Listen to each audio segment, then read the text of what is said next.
File sizes can get quite big quite quickly when you've got lots of images or photographs in a presentation. So in this video, we're going to look at how to compress your pictures or images in both PowerPoint presentations and Word documents, making it much easier for you to share them with others and download them, and also useful if perhaps you're presenting online and maybe the size of the videos can be impacting on how fast your presentation is uploading. So in this presentation on screen, I have a range of images that you can see. Generally what I'll do is I'll put all the images into my document or to my PowerPoint presentation, and then I'll compress them at the end.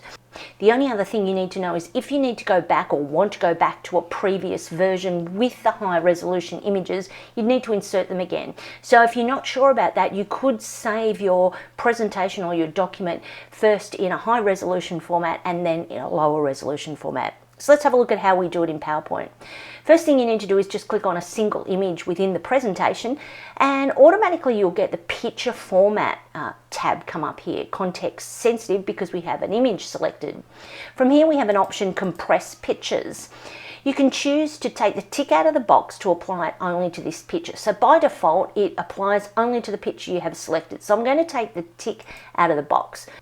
Down here you have a variety of different options. In this case I have an email option. There's the default resolution and email option. I'm going to choose to minimize the document size for sharing. Now before I actually click on this, I want to show you the actual current file size so that we can do a comparison. So the current file size here of this particular file is 8.4 meg, which is quite small, but you know, if you take that as an example, maybe you have something that's 10 megabytes. Often when you're emailing or sharing these types of files, some organizations will have limits on the file size that they can have. So if you've got a 100 meg presentation, for example, with lots of images, you might find that a server blocks it from coming through. So I'm just going to choose the 96% email and click OK. So you'll notice there's really no degradation, obvious degradation of the images on screen, which is fantastic. And if you're just doing it online or in an auditorium, etc., you'll tend to find this will be okay. So let's now go back and, well, first of all, we'll save the file. It should save automatically, but I'm just going to force a save. So we're going to go back and see if the file size has changed.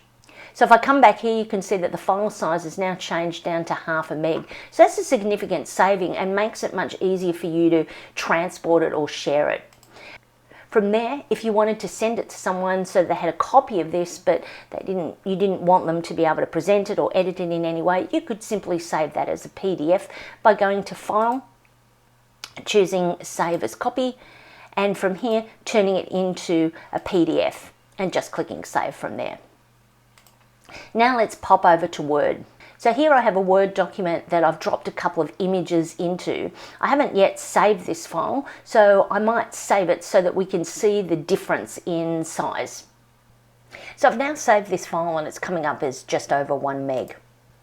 So let's have a look at how we compress these, and it's exactly the same, just looks slightly different because we're in Word rather than PowerPoint.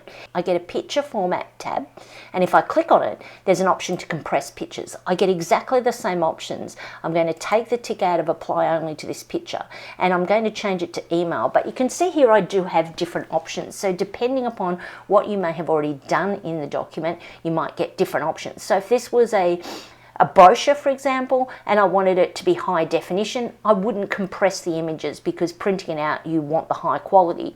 But if I'm just going to email it, I can choose this option and click OK.